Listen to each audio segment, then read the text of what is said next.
So honestly, firstly, just because we're not, advocating any fad diets, or we're not advocating a keto or an intermittent or anything, that doesn't really mean that, we're anti-health.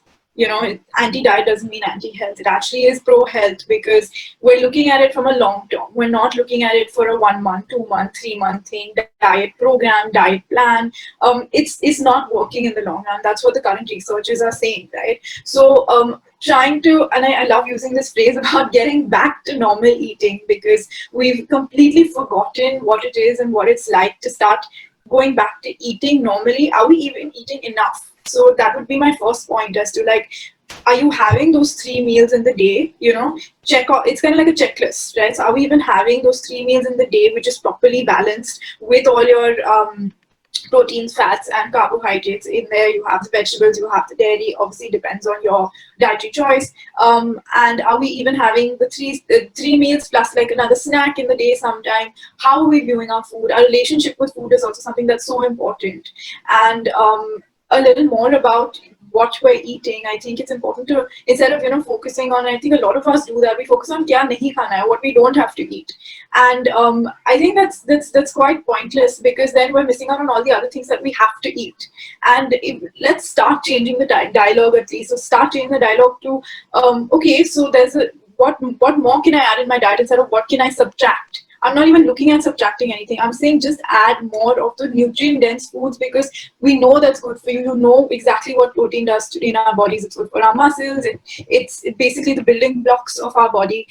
You have carbohydrates, which give us energy, which is why we need them. Our brain solely works on glucose. You have the fats, which are a part of various different hormones, and it also provides a good amount of energy. Eating all of this in a balanced way, at least you're having those 3 meals and your snack. I think let's just at least start off from there. I think that's what I'm coming from. So I'm going to summarize for people in between. So what we are talking about so far is, we are not talking about dieting, but something that we can do that is more long term, that is likely to last, that is more sustainable. So just when you look at Ishita's recommended checklist, make sure you're having 3 meals with 1 or 2 snacks in between, and make sure that you focus on what to eat versus what not to eat. So have a lot of things that you know are good for you. So moving on, we get a lot of questions, and we did get them last time as well. Are we then allowed a cheat meal or a cheat day, and how relevant is that concept? So because we're focusing on what to add and what to, and what we aren't subtracting, we're not subtracting anything. So where does the idea of cheat day come? Because the cheat day is that one thing we're allowing, the stuff that it's the food that we're not allowing ourselves to eat otherwise, right? But here I'm saying, eat everything, whatever you want, but try adding in all the nutrient dense foods every day, like a checklist. Make sure you're having your proteins, fats, vegetables, fruits, all of that in the day. And then if you want, I mean, a piece of cake is not going to do you any harm. It's not going to make or break your health. But I think the narrative around health right now is such that we are obsessed with how this one piece of cake is going to really, ruin my diet. And so other diet, hey, nahi, it's not there. I'm just trying to eat normally, enjoy my food, and also have this healthy relationship with food. Of course, there's a place to be able to have, let's say a birthday cake, or like donut or whatever you want. It's not going to, what actually causes, let's say, long-term diseases or metabolic diseases are looking at a diet in a long term. So you're in over different number of days. If predominantly or for the most part you're eating nutrient dense foods, then it doesn't make a difference if you're having, can you hear me? Yes, absolutely.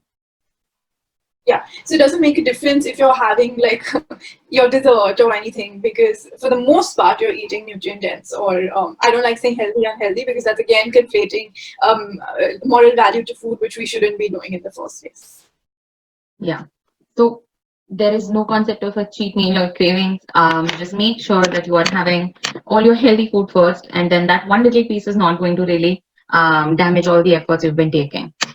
So mindful eating is something, it's again a component of what I call normal eating, where we are actually, we're eating because when we're eating, we're concentrating on what we're eating.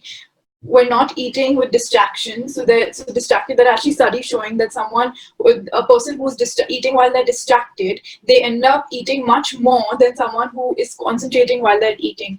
Being said, we are appreciating how do you eat mindfully is by appreciating the color, texture, flavor of the food. I mean, the last meal you ate, for example, do you remember the colors that were in your plate, or do you remember how that particular sabji and roti tasted in your mouth? So I think going back to concentrating on how we're eating, not eating in front of screens. There are so many studies that have shown that eating in front of screen kind of dissociates or it distracts you from the actual food. You end up actually eating more than you anticipate to eat, because you miss out on your hunger and satiety cues. You miss out on reading the signs from your body, right? So just coming back and getting yourself back to eating and connecting with the food that you're eating, I think is so important.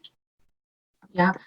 So actually, once you mentioned this concept to me, I did a little bit of background research on my own, and there was an article with Harvard Health that said that an average person spends around 2.5 to 3 hours a day in eating. Exactly. And if you don't really realize what you're consuming, you end up eating a lot more, and something that you know your body is actually not liking, and you don't realize it.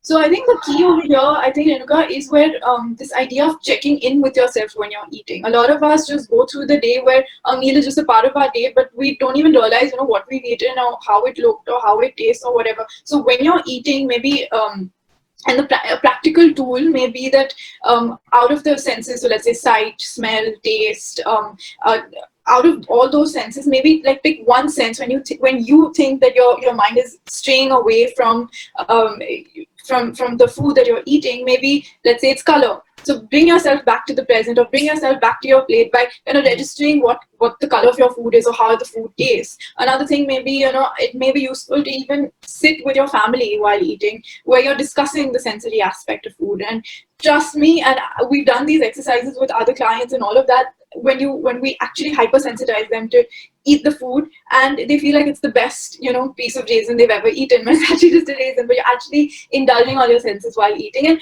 automatically, as you said, you end up eating much lesser as well. That's obviously not the goal, but you adjust, or you kind of Realize how much yeah, you really need. how much you really need. It's the same rule with, let's say, broccoli or cake. We're neutralizing all of that. It's just that Yeah. now you're kind of eating what you really want to eat, and not because you've not let yourself eat that earlier. Yeah, and I think we have our participants are usually people that are such a demographic where you are shopping for your own food, where you're cooking your own food. So I think it really even starts from there, right? What you choose to buy, what you choose to put into your shopping basket and bring home, right? What do you think about that? I think being involved in the entire process, or the cooking process and all of that makes a huge difference, of course. But there are also it's important to know that there are also some people who can't be involved in it, right? So Right. there are people who are like working, who just have to order food from out or stuff like that. So it doesn't mean that you have to always be involved. It may help, but then things that may we all eat the food regardless of whether we've cooked it or not. So Yeah. maybe bringing yourself to that moment when you're eating, making food choices that are nutritionally informed, right? So like, oh, so is there protein in my meal, or is there a good amount of carbs in my meal, or is there a good amount of fats in my meal, is it a balanced meal? Asking yourself, again, not always. Sometimes you just want to eat a mac and cheese, and that's absolutely fine. But the key is, for the most part, I think what happens is that we have this ridiculous black and white thinking that happens, right? So, okay, if I'm not dieting, I can eat everything I want to end up eating like all the nutrient less foods possible. But if we don't have this, if we kind of stick to the grays, where like for the most part, if I'm eating something balanced, a sweet here and there, or a cake here and there, or a dessert here and there, really doesn't make a difference. It's what you're eating in the long run. So this journey, or what we're talking about, I think is a weight.